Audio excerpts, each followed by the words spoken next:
Hello friends, नमस्ते प्रणाम। हमारे चैनल में आप सभी फ्रेंड्स का स्वागत है और अभिनंदन है। तो हम लोग बहुत ही पारंपरिक छठ पूजा गीत लेकर आए हैं। अगर अच्छा लगेगा तो लाइक शेयर सब्सक्राइब जरूर कीजिएगा और कमेंट बॉक्स में जय छठी मैया लिखना ना भूलिएगा। तो चलिए सुनाते हैं। जय छठी मैया। जय छठ मैया।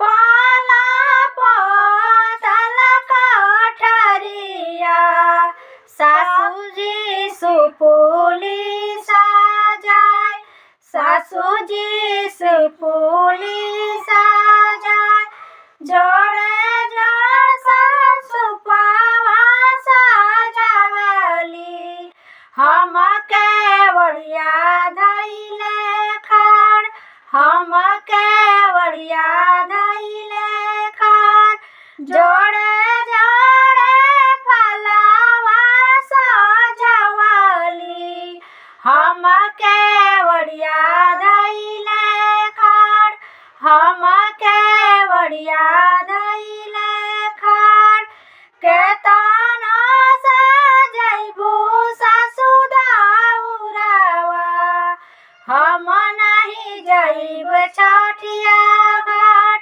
हम नहीं जाइब छठिया घाट, केतना सजैबू सासु दाउरावा, हम नहीं जाइब छठिया घाट, हम नहीं जाइब छठिया घाट, बिनु रे बालकावा के गोदिया, हम के कुछु ना सहाय, हम के कुछु ना सहाय, बिनु रे बालकावा के गोदिया, हमारा कुछु ना सहाय, हमारा कुछु ना सहाय, एकाहू बालका छठी माई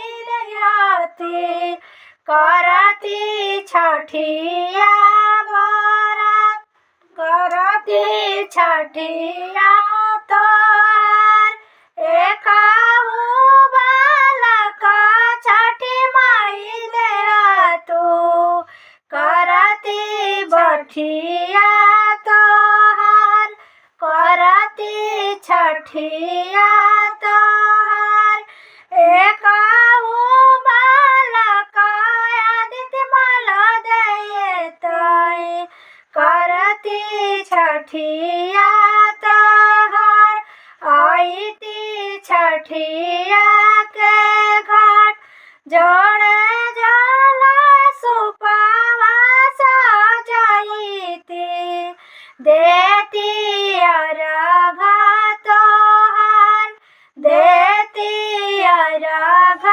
तोहार, जोड़े जोड़े फलवा सजाईती, भरती कोसिया तोहार, भरती कोसिया तोहार, जोड़े जोड़े कोसिया भराईती, आईती छठिया के घाट, आईती छठिया